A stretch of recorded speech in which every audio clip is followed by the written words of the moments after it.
Hello and a very warm welcome back to the Gimme a Whole Year Wrestling Podcast. My name is Dom and that's Anthony. It's good to be back. Not allowed to speak. Not allowed to even say my own name anymore. You've left me. I haven't left you. Big bearded buffoon.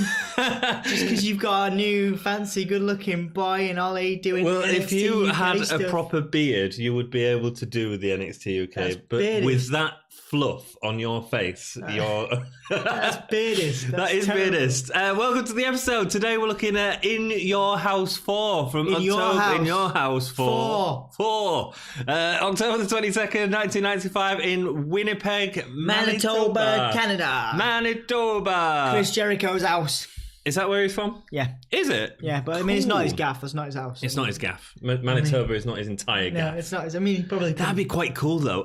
A city of Jericho. What a pessimistic city that would be. So, like, when someone annoyed him, he'd be like, "You got a house. You got a house." Who knows, man? You're just paying rent now. Jericho Monopoly. That'd be pretty awesome. Monopoly. Anyway, we've had some comments on the last video, so thank you very much. If you write a comment, we'll try and read it out in the next video that we get, if it's appropriate.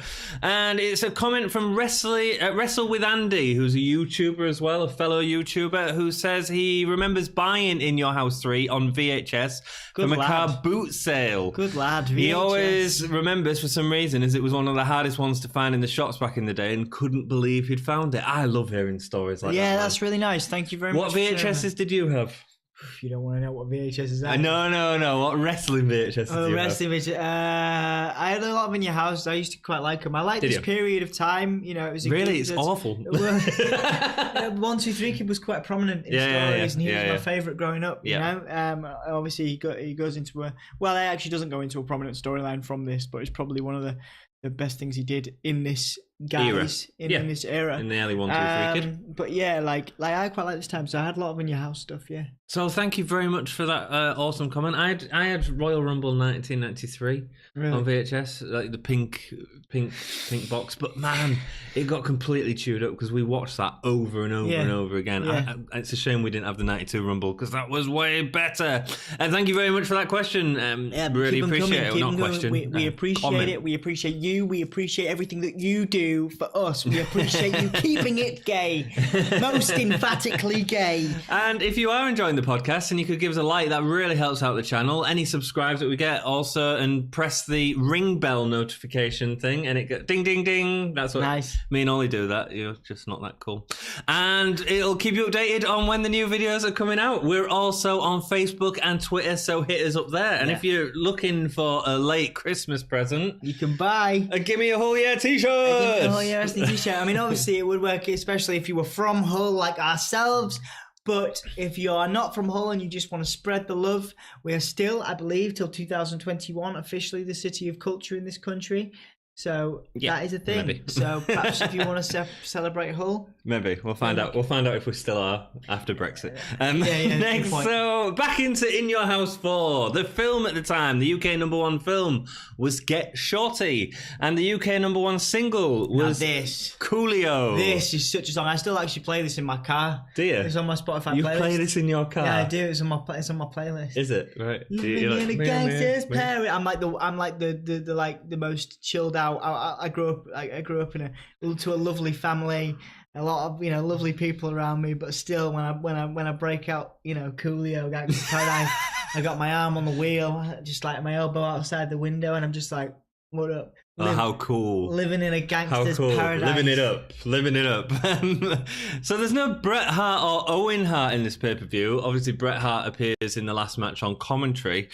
They were both in a dark match after the show had ended, though. There was Bret versus Isaac Yankem and Owen and Yoko versus Savio Vega and Bam Bam. It's just a bit surprising that they didn't put Owen on the show, man. Owen was great. Yeah, there's a lot. Same with Bret. Yeah, and even Bob Holly, is in a dark match in it. And I mean, there's a couple of questionable names, but there's a couple of really. But Owen and Bret are like your top stars, really. A couple of really valid people at this time who were left off the card. Weird. I've had previous prominent spots in previous cards. Lonnie Wilson starts off singing the Canadian national anthem. Oh, Canada. Yeah, oh, Canada. But better than most that sing the national anthem. But it sets the scene that this is in Canada. Again. It's called the Great White North, isn't it? Yes, it is, yeah. Again, quite shocking that this didn't have Brett or Owen. Yeah. Bit mental. Yeah. Bit mental. The commentators for this, for the majority of it, was Jerry Lawler and Vince McMahon with Jim Ross. It was nice having Jim Ross there, man. Yeah. Actually naming moves. Yeah, he just adds an element of class. He does, absolutely, man. We certainly miss at this time. We do. Gorilla Monsoon comes out off screen and tells us because of Shawn Michaels' concussion, he is making Michaels vacate the championship and giving it to Dean Douglas. Yeah, I have no idea why Dean Douglas gets it. I mean, I have no idea. And he'd been doing these promos, the weeks before, being like, telling wrestlers that they were getting a grade F. Yeah. It's not very insulting, is it? You're going to get an F! And when you've been like the franchise, Shane Douglas in ECW before that, and you're about to go back to ECW amazingly, really quickly after this period of time. And rise in ECW. But when you come from that hardcore kind of background and you go to this and you watch a guy, and his promos is in front of a chalkboard or whatever, and it's just a bit weird. And this is even... He's like a budget Bobby Roode, with his robe and stuff, Yeah, it's really budget. And when you think like Macho, we've said this before, Macho Man's outfits were amazing, like so well made. Dean Douglas with an exclamation mark on the back of his I just don't think that there was a lot of people. There was definitely more so these days because Vince McMahon will have had even more creative control than he still does now. I know he's been writing Raws recently. There's definitely some people you can see he gives a monkeys about, and people he doesn't. And Dean Douglas, people like Brad Radford. Why are you even employed? Why? Because clearly Vince McMahon has nothing for you to do. Yeah, exactly. So why are you there? Why are these people there? And it's really, it's even more prevalent than it is today. At least we were watching the Edge and Christian show earlier. And you got Fandango and Tyler Breeze and Ty Dillinger on the WWE Network, and there's a reason for them to have contracts. Yeah. There's a reason for them to be paid. Yeah. But you're thinking you're looking at this card and you're like, oh yeah, even actually not Bob Holly at this time because I think he was a great performer. But yeah, guys like Bob Holly was good. Brad Radford, and one of the guys, in fact, he's probably my only example. Because obviously we have a match with Fatu, who obviously became Rikishi, and you get to see his quality. Yeah, so you was really starting to see Fatu develop. So the first match on the card is Fatu versus Hunter, Hearst, Helmsley, obviously Triple H. So Fatu had that wicked change. We'd seen it a little bit in the Lumberjack match that we saw, where we saw him come out with this sort of rapper gimmick. Yeah, wearing it was meant to be multicolored hip hop. Yeah, it was meant to be a positive influence for young kids. It was basically that's what he was going for. He was going to inspire young. It's more interesting than Rikishi. It's not Rikishi. The head shrinkers. Because that's really sort of basic. It was a different vibe. And racist. It was a different vibe for sure. And he was definitely the more talented of the head shrinkers. And it was good to see him in this platform. I remember the promos. I remember watching the promos in my bedroom when I was younger and watching Fatu's promos and really liking the character because he was very feel good. He is great, and Rikishi was great as well. It was great. I mean, you got to remember Rikishi and Road Dogg, were two of the biggest guys over in the Attitude Era, constantly coming out, doing the dance, doing the entrance, and people loved it, and this is in an era where you had people like The Rock and all sorts of stuff. It's mental. Yeah. This feud is over Triple H spraying Fatu with perfume as his laser nose smell could smell Fatu. What? Bit of a weird angle. Yeah, very weird angle. I think, just Triple H. It's playing off Triple H has got a massive nose, so let's make him. And his blue blood thing. Looking down on people, and that was the idea that he saw Fatu as lesser than There's him. No reason to fight because someone smells. If that happened, we'd be scrapping all the time. To me, Fatu looks fairly clean. So he does. Hunter still has his undefeated streak at this point. Hunter comes in and tries to spray Fatu, but he punches it out of his hands. Hunter does an Irish whip, which locks Fatu's head in the ropes as Triple H continues to attack him, and he gets a really nice pile driver on Fatu. Really nice opening to the match. He was good at pile drivers. He was. Some of the facial expressions by Triple H in this match, and also at this time, he's really playing on that. The blue blood. He does all this, doesn't he? He's like, yeah. Yeah, it's good. And it's mental. It's good. It's very it's very cartoonish in a way. It is, yeah. But it works for the heel gimmick. Yeah, well, Hunter has the advantage for most of the match, but it gets a little boring at times. There's a long headlock section at one point. A lot of rest holds. Yeah, there's a nice lariat from Hunter, which sends Fatu 360 degrees over for a big guy like Fatu. That was pretty sweet. He does that years later as Rikishi as well. Yeah. He does that. He's very good at that. It looks like he'd lost a lot of weight as well at this point. Like he seemed to have put it back on when he became Rikishi. I think that was part of the gimmick for him, wasn't it? But he was very good at selling. He was. Hunter goes for a pedigree, but Fatu drop box him out of it. Then Hunter gets up and delivers a DDT, which Fatu completely undersells. Drop box. What? Did Fatu drop box it? No, he dropped a DDT. I was like, drop box. Maybe I did say drop box because I've just closed it on my PC. Which Fatu completely undersold the DDT. You don't undersell a DDT, man, and this is a problem. That's the thing they used to do in the head shrinkers. Yeah, I know, but let's not do it anymore. Yeah. It's rubbish, you know. It's a bit like when Triple H and Ultimate Warrior have that match, and Ultimate Warrior undersells a pedigree. Yeah, that's the worst, man. You can't. That's the worst, man. You can't understand a pedigree. I have to go back and watch that because I forgot how abysmal that is as a match. It's a bad match. Hunter gets up, so he delivers this DDT. Fatu stands up straight away and starts dancing. Yeah. Come on, it's a DDT, man. I mean, this is what people were calling out for with Jake the Snake. Let's not undersell it. And then, obviously, he delivers his super kick. Fatu goes to the top to deliver a diving headbutt, and later on a bulldog, which Hunter was really good at selling. He does that sort of floppy around the ring thing. Yeah. That's really cool. Fatu eventually misses a Samoan splash, and he delivers a pedigree for the win. So Hunter gets his win and continues his winning streak. Yeah. It's all right. Let's go. Okay, start. It was all right. Nice show for Fatu. Yes, I agree. Showcase of all his best moves. And H was doing some interesting stuff with his face. It's real funny going back and watching this, actually. Lawler interviews Hunter, asking him why he had to spray Fatu. Hunter said it's because he smelt ghastly. Then Henry O'Godwin comes out with his slop bucket, but doesn't get in it, setting up an In Your House 5 He doesn't pig get pen it. match. He doesn't get the slop. Yeah, he doesn't. Yeah. Yeah, the In Your House 5, the slot pen match, pig pen match. Great, man. That's fun. That is fun. It's ridiculous, but on a funny level. Very underrated, in fact, Henry Godwin. Yeah, and it's Phineas, isn't it, that becomes Midian later? Yes, yeah. But Henry Godwin was all right. He was the match at In Your House 4 is a really comic match. In Your House 5, sorry. His face work, his face stuff. I mean, it's rubbish. It's rubbish as well. I mean, this is the death of wrestling as well. It's cartoon. We're in a cartoon era. But when it works well, and it does with that Triple H match. So if you're enjoying the channel, please subscribe and check it out. In Your House 5 will be out in a couple of weeks' time. Let us know how you feel. Let's just share your emotions with us. We're feeling very emotional right now.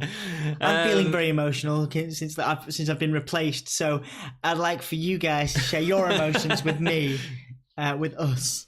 Cool. We see an interview with Bulldog and Cornette by Doc Hendricks. His first ever world heavyweight title. I think I mean, there's a couple. We were just talking about this because there's never actually been a WWE British born champion, and we were looking at Bulldog's title matches, and he has one now, one with Brett, and years later, In Your House 5. And years later he has one with Triple H on a SmackDown. Yeah, it's quite a funny little segment involving Stone Cold, The Rock, Triple H again. The main guys with Bulldog's in there with his when he'd come back, and he had a couple of runs with the hardcore title, and it was good to see him on his return, obviously past the Attitude Era now.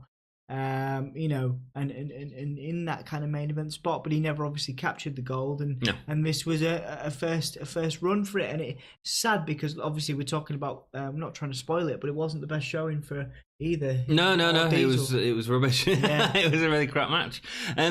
Bulldog beat Diesel 2 weeks previously with help from Yokozuna, and I thought Bulldog was working well as a heel here. Yeah, I didn't believe him as much in previous stuff, but now I'm starting to sort of believe it. He is a better heel than he was a face, I think, throughout history. Oh, I don't know. I prefer him as a face, but I believe him as a heel. I feel should have been champion. Should have been champion. When I look back at it, and obviously we're looking at just coming off the untimely and sad death of the Dynamite Kid recently. We've talked about this before, but Bulldog wasn't necessarily the nicest person. You know, Bulldog kind of, he insisted on having the Bulldogs gimmick and stuff and everything, and taking it from, when Dynamite Kid left, everything. Bulldog was the one that was like, I'm going to run with this and I'm going to take it. He wasn't necessarily the nicest, which is a shame. He's a northern lad from Manchester way. Although he was billed from Leeds, I think at certain times. I know Billington, Dynamite Kid was Leeds. But yeah, it's sad because obviously he's a legend, but he might not necessarily have been the nicest person. I don't know. You can only gather so much anyway. I know he was into a lot of drugs. I mean, if you look at the SummerSlam 92 match, he'd done a load of drugs the night before and got carried by Brett in the SummerSlam 92 main event. The next match is the Smoking Guns versus the 1-2-3 Kid and Razor. Yeah. An interview with Razor and the Kid, who say that they put all the problems behind them and they're going to give it to them. Then the two are in match in blue, which looks great. Sean Waltman's holding up 2 sweets as he walks down, so obviously the clique is fully formed in the WWE at this point. And he's in it. The kid's been bought into it. It's a very interesting... It's a very interesting dynamic that these two have this time, where basically, obviously, 1-2-3 Kid has that iconic now or legendary first win. He was like the first time on mainstream, where you had the jobber or the guy that was supposed to lose win, or one of the first times that had happened in sort of major mainstream programming in wrestling, and then basically Kid, which is a big theme for him here. You could see he's turning heel. He has a bit of a tantrum. He has a lot of tantrums at this time, and he's like, I want another go. And basically, they had a bunch of rematches. They had 3 rematches. The back and forth. They had 3 rematches, and Razor won them all. And this is the thing. And then they go on to this team because Razor respects the Kid and whatever. But it causes issues. Yeah, it causes issues. So into the match, the 1-2-3 Kid gets pushed down with a lockup from Billy Gunn, but he jumps out immediately. Again, this also happens after a hip toss from Gunn, showing that the 1-2-3 Kid won't give up, which was cool. It feels like a wrestling match. It really does. They're all taking the time to set up the competitive nature of it with a lot of actual wrestling, working each other out. That's how it sort of feels in the ring. Yeah. Eventually, the 1-2-3 Kid holds a rope down, letting Bart Gunn go over, showing shades of heel, and he goes to attack him on the outside, but the crowd are still cheering. There's a real nice moment where Razor scoops up Bart and then scoop slams the 1-2-3 Kid onto Bart, which was cool. That was nice. I'm watching that. A good use of him being smaller. We see Dean Douglas taking notes backstage as he obviously has the Intercontinental title shot. What? Would that be our finisher? Well, I'd just throw you on someone. Throw me on someone. I probably could just throw you on someone. Yeah. Could you throw me? I'm not sure many people could, to be fair. You cheeky man. Eventually, Billy gets a tag and destroys the 1-2-3 Kid and Razor with some awesome speed. Yeah. Suddenly, like in this period in 1995, the Smoking Guns are actually looking really good. This is a really, really good match. Yeah. There's a good moment towards the end of the match where both 1-2-3 Kid and Billy are out. Bart comes in to help Billy cover the Kid, but the ref gets distracted by Bart. Razor comes in and reverses it. I thought this was going to be the pin at that point, but it wasn't. Eventually, Razor gets Razor's edge on Billy, but the Kid wants a tag immediately after. He wants to get the pin to show that he can do it. But when he gets the tag, he gets in the ring and Billy rolls him up for the win. After the match, the 1-2-3 Kid beat down the Smoking Guns from behind. Razor comes in, takes the titles off the Kid and gives them back to the Smoking Guns.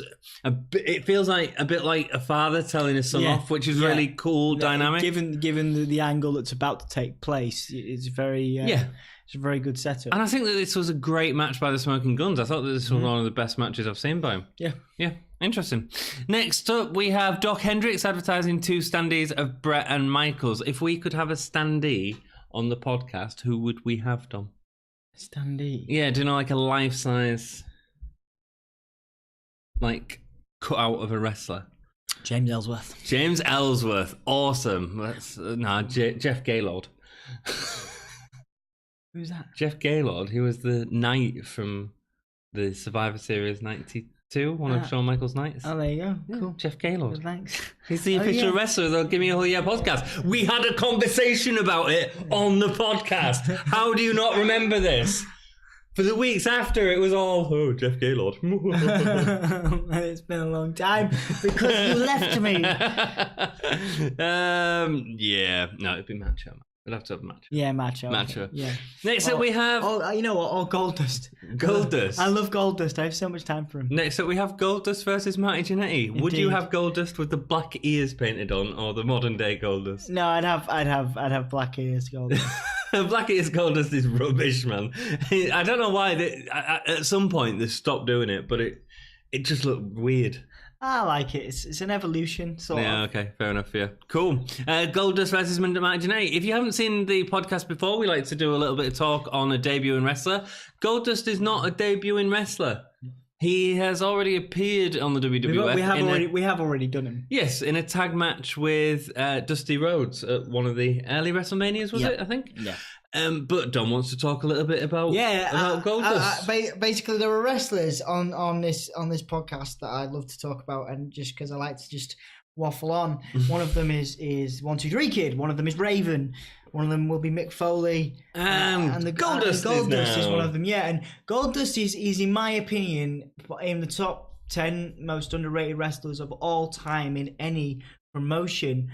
He's still going strong. He had some nice stints in TNA with evolutions of his character. Go and check out the Black Rain promos. Although, not that we given our lackluster appearances, not that we judge on appearance, but if you go and watch it, he looks so different. Yeah. So much bigger. Yeah. He's a super heavyweight almost as Black Rain, and obviously the ill-fated Seven. Now, just Google Seven Goldust WCW, and you will see what we mean. It was very short. It was a very short because Goldust couldn't do it. No, we didn't want to do it. Yeah, he didn't want to do it because they kind of the promos was some of the strangest things I've ever seen. This guy with a white face and a black hat outside a child's window looking in. It's a bit like Goldust's Stardust era, you know, where Cody Rhodes didn't want to be Stardust. Well, it was anymore, entirely inappropriate in a lot of ways, and also he just thought it was a joke, really. Yeah. And he didn't want to be seen as a joke. He wanted to be seen as a wrestler. Yeah, and he comes out and he basically just has a go at WCW management. It's one of the. And that's it. It's fantastic to watch. Actually, it's really great. But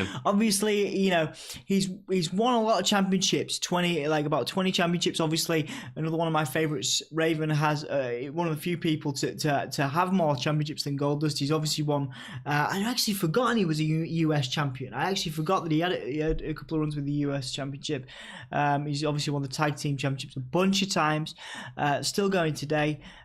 One of the greatest Intercontinental champions of all time, in my opinion, and just one of the most, if not the most bizarre.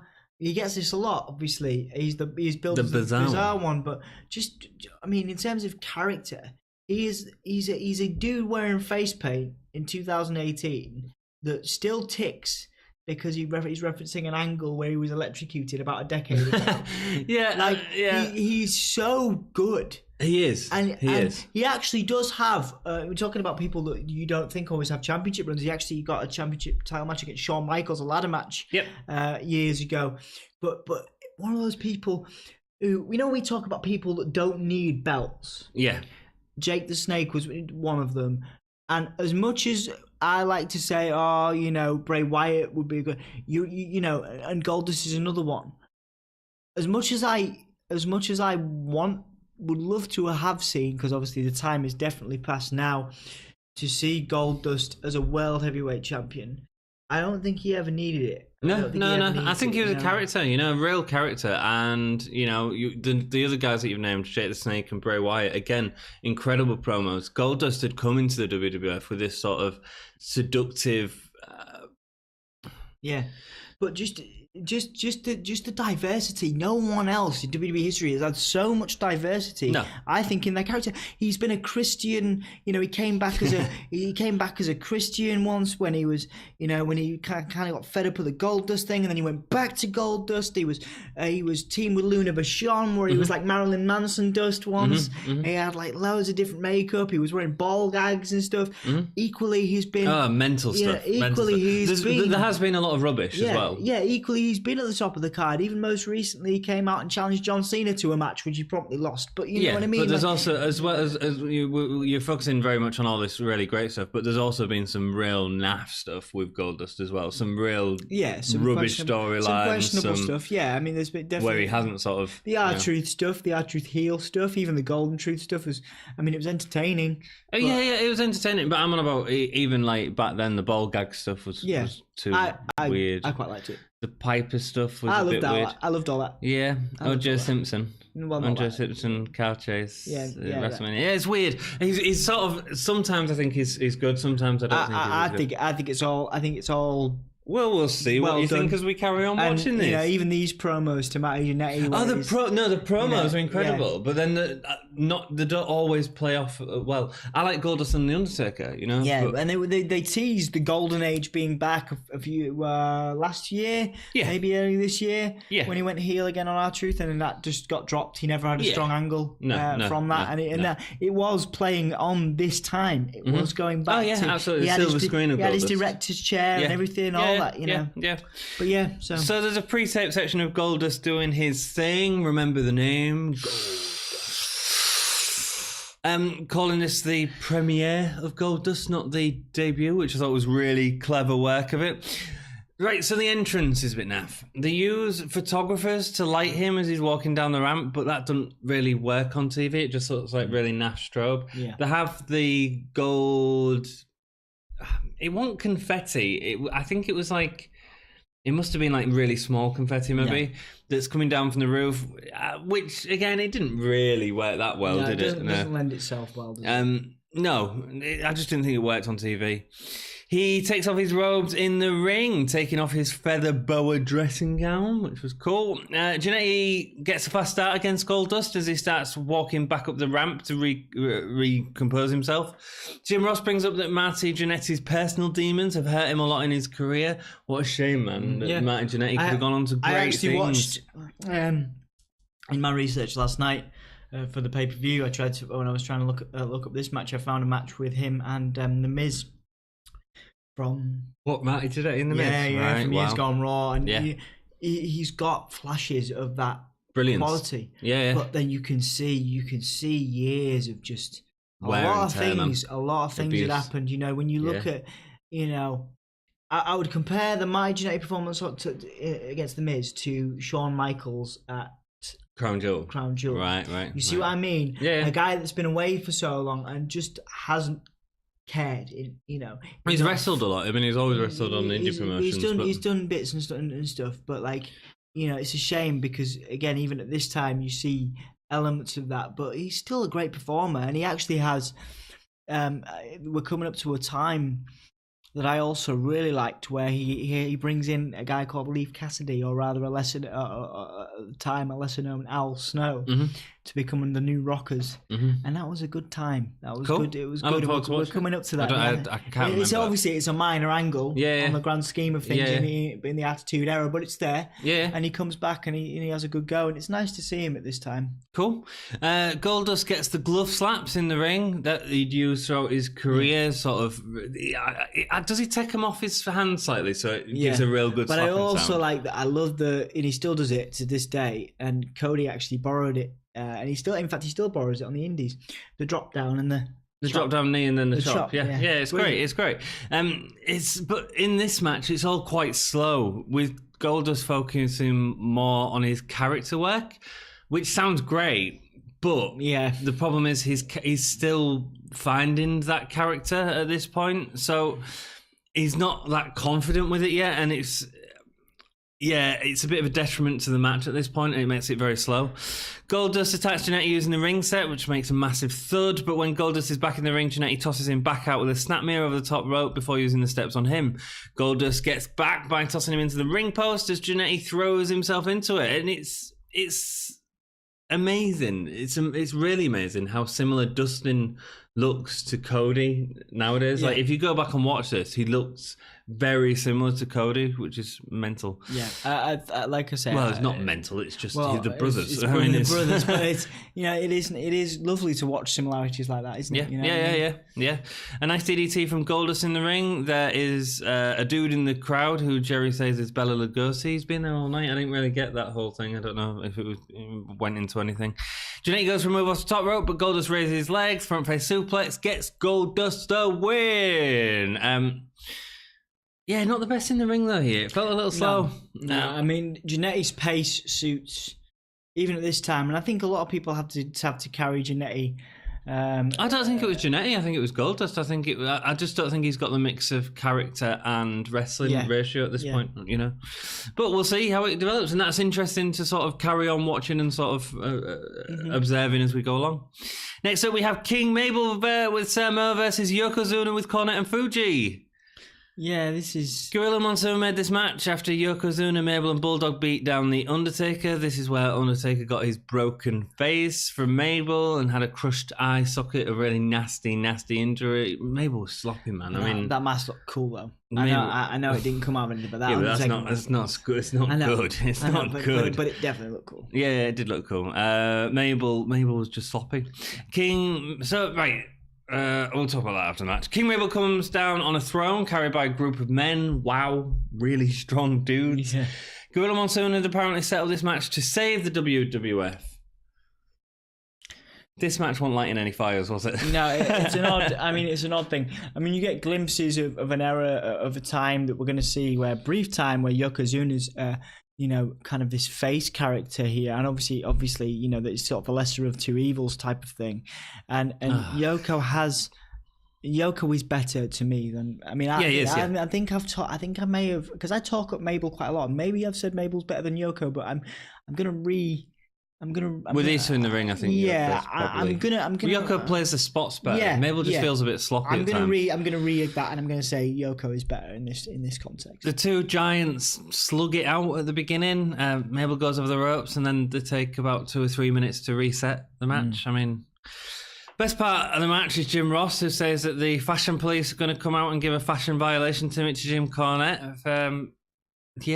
Gimmick origins confirmed for the fashion police. Yeah, absolutely. Fandango comes down and Tyler Breeze come down.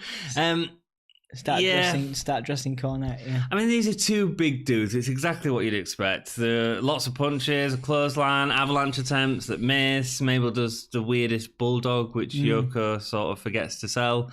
Yeah. They end up outside, then randomly fall on Cornette, who was attacked by Mo. It's weird. Both men get counted out. They both get into the ring to breathe in each other's face.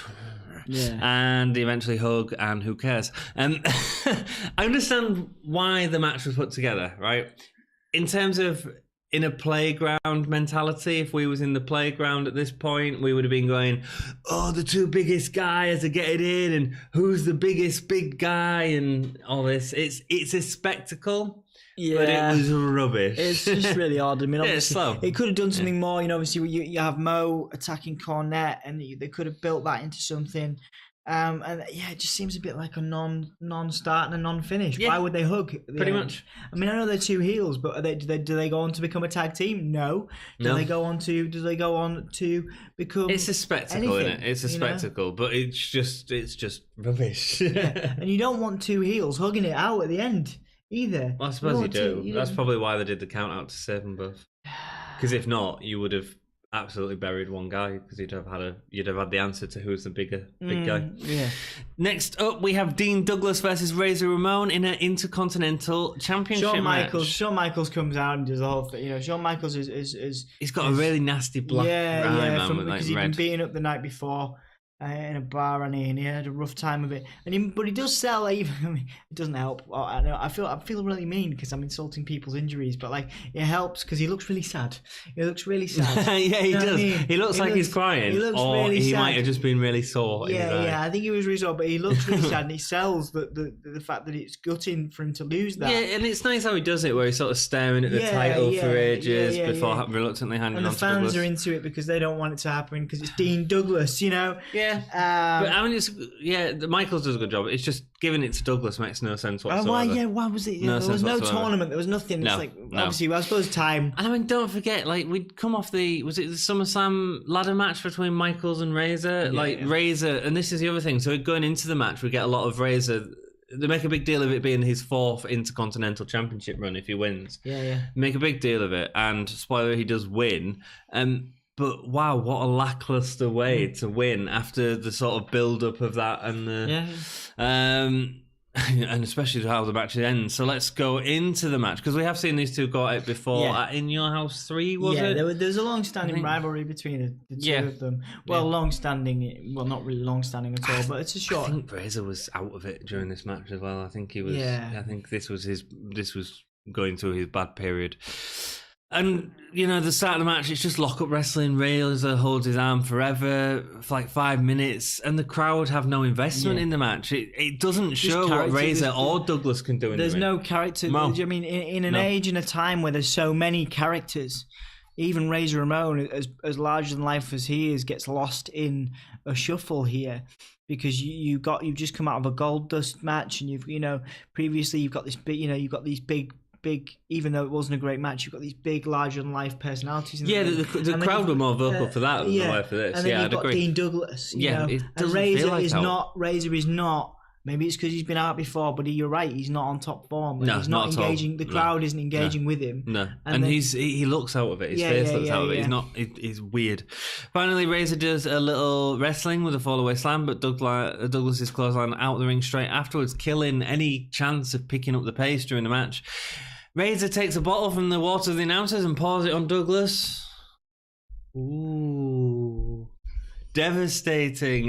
Razor calls for the Rager's Edge, which gets the loudest pop of the night. It's that DDT sort of thing again. But then gets backdropped out of the ring. Eventually Razor gets back to it with a choke slam. Then there's the weirdest finish. So it's a backdrop to Douglas by Razor. Razor covers him with one arm, but it's not even like he rolls over to cover him. He just sort of goes like that. The ref starts counting. Douglas gets his leg on the outside of the rope. So if a wrestler gets his leg underneath the rope, then the rest stops. It's more like a big spot, that though, isn't it? It's more for a big spot, and it just fails. Yeah, and it's flat. It's so flat, and it just doesn't work. And the problem is, you've built up this 4-time thing. You haven't even had a Razor's Edge win.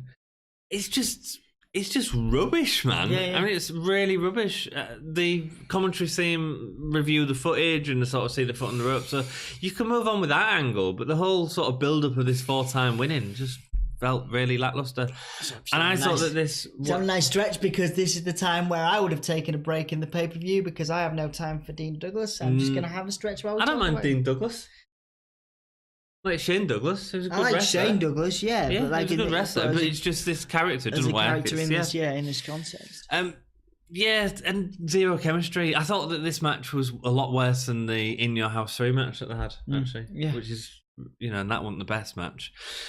Then Hitman Hart comes out and attacks Jerry the King Lawler, followed by a chase between the two, which felt like way too much. It felt like Vince was directing this as well. Definitely. Vince was on commentary, and Jerry comes back in, and Brett's sort of walking over to commentary, and you sort of see Vince go again, and then he sort of really goes, odd, isn't it? Oh man, it's like this is the guy that even at this time was just. He wanted cartoon characters. I mean, obviously, we've just seen most recently in the episode of Raw that he directed, where he had Drake Maverick wee himself. Just stuff that didn't work now. No, and it doesn't work now. And it didn't even work then. This cartoonish behavior. But here's one thing I will say in the defense of Vincent Senior, Vincent Junior, they are doing stuff like that is taking risks, and although it is a bit naff and it's played up a bit naff, and I think it's probably because they make too much of a point of it with stuff like that. Yeah, the risks are what end up with the really great stuff as well. Yeah. So, it was probably one of the most memorable parts of Survivor Series, unfortunately. Yeah, no. And no, I'm not using that as an example, but if you look at a lot of the great stuff in wrestling, it is these great risks. Yeah. So Brett's commentating on this match with Vince and Ross. So the next match is the British Bulldog versus Diesel for the WWF WWF World Heavyweight Championship. Doc Hendrick finds Diesel backstage before going through the curtain and asking him how he's feeling. Diesel replies, "I'm feeling funky." Yeah. What was that all about? Yeah, I don't know, man. Because Kevin Nash was in Magic Mike, isn't he? The stripper movie, yeah. But that was a long time after this. Maybe he was filming a segment ready for that. It just felt naff, man. I think what was it, like 10 years previous? Yeah, probably a lot longer. Yeah. It's weird. And then when the two get in the ring, they start off with a lockup. Bulldog was really awkwardly overselling Diesel, man. Yeah. It was sort of like getting pushed back. Go watch it. It's weird. Yeah, no, it's a shame. It's Bulldog in a main event, and these two should have worked really well together, and I think it's a lot to do with Nash's injuries. You finally get a guy, for us as obviously UK fans, even I remember watching this stuff back on recorded VHS, and you look back and you think, oh wow, this guy's from Manchester, this guy's from the north, this guy's from the UK, and you think, wow, this is going to be good. And back when you're a kid, and this happens a lot with these historical reviews and stuff on YouTube and online. You watch these things as a kid, and you're like, wow, that guy, I could do that. Yeah, he's from where I'm from, or near enough. You know what I mean? Yeah. But then you look back at it, you're like, wow, that was a struggle for both dudes. That wasn't a it wasn't a showcase. I mean, these two should have had a great match, and they just didn't. And I'm not, I don't like Diesel's title reign. I think it's come out with some real rubbish from sort of Sid to Mabel, and now this. And I think part of it is Diesel was overworked. I think he wasn't given time for his back injury to heal up. We saw that at Mabel with In Your House. Was it SummerSlam or In Your House? In Your House. In Your House, I think. Yeah. At least Diesel's using his speed in the ring, which is good, and Bulldog is really using his speed in the ring. And Diesel was getting into the right positions for slams to be used against him and stuff like that. Diesel gets clotheslined over the top rope and falls back onto Hart as the two square up. Bulldog shoulder tackles Diesel's knee. But then Bulldog turns to Hart out of nowhere and sort of pushes him in the face as well. It's weird. We see a replay of Diesel falling out, and Diesel just naturally fell back onto Brett, and then Diesel just pushed him away for some reason. So you've got all this going on, and it's just... There's some setup for the Bulldog Brett. There's a Bulldog Brett feud brewing out of Bulldog's jealousy. And that's fine. And the Bulldog Brett and Diesel feud, which, Brett was your better champion at this point anyway, so that should have happened. Then, when Diesel's on the outside, Jim Cornette delivers a big elbow drop. That made me laugh, man. Cornette got some air on that elbow drop. Like a cruiserweight. It was awesome. It was funny.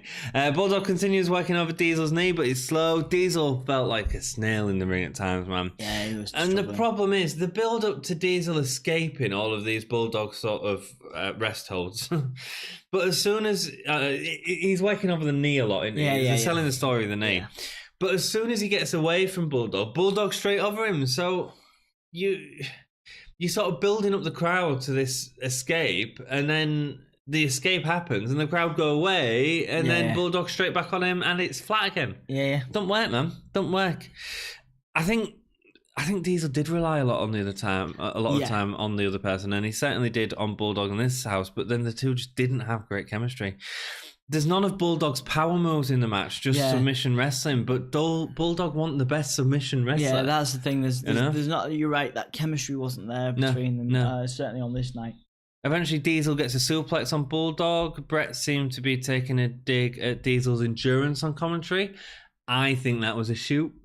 I think he was saying, "Look at your champion, Vince. He's rubbish." Because I think Vince realised after this match that he needed to take it off Vince, off Diesel. Yeah, I think that this was the match that probably did it. Eventually, Bulldog goes for his power slam, but Diesel gets his big boot. Connor ends up in the ring. Bulldog accidentally hits him. Bulldog ends up next to Hart and slaps him for absolutely no reason. So Brett gets in the ring and attacks him. There was some heat in Bulldog promos against Brett. Yeah, but the problem is, it feels like he'd gone out in the ring just to slap Brett. Like, it had nothing to do with the fact that he'd been focusing on someone else for 20 minutes in a really slow, boring match. And then obviously Diesel gets disqualified. So Bulldog did win the main event here, but it's didn't enjoy it. I'm afraid.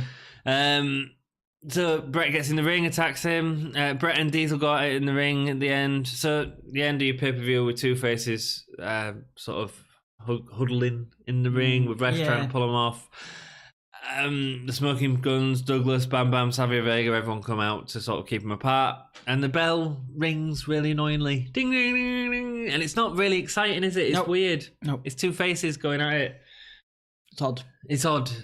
But there we are. And that's the end of the pay-per-view. In Your House 4. In Your House 4. We've got through it. What is your gay stars for this pay-per-view? 2 gay stars. 2, that's a high. I'm going to give it 1. It was hard to get through. I'm going to give it 2 because I enjoy, even though the match wasn't, I enjoy Goldust. Best the match? Build-up, and I 1, 2, 3 Kiddens. I think the Smoking Guns did a really good job here in the 1, 2, 3 Kid and Rose and Ramon. And best performer. Hard, isn't it? This one's hard, isn't it? I'd probably say I'd give it to one of the Guns. I'd probably give it to maybe Billy. Billy was really good in this match. Bart's normally been the better of the Smoking Guns. Yeah, no, Billy shines. Billy was really good. Billy shines. So we'll say Billy Gunn. Yeah, Billy Gunn, rock and roll. Are we too sweet? I'm too sweet, and you can do whatever you want. Why are you too sweet for Billy Gunn? I'm too sweet because why not? Thank you very much for joining us. If you've enjoyed the episode, please hit that like up button. It really helps us out. Or subscribe. Let us know what you think. Write out in the comment below. Get stuff on Redbubble. Do all of that sort of stuff. Do all of that thing. I'm not feeling very well. I think my energy feels real down. I've got a bit of a headache. Oh, man. I know, it's well, thanks for sticking with us. Thanks for sticking with us when we're ill. And lots of love, and keep it gay.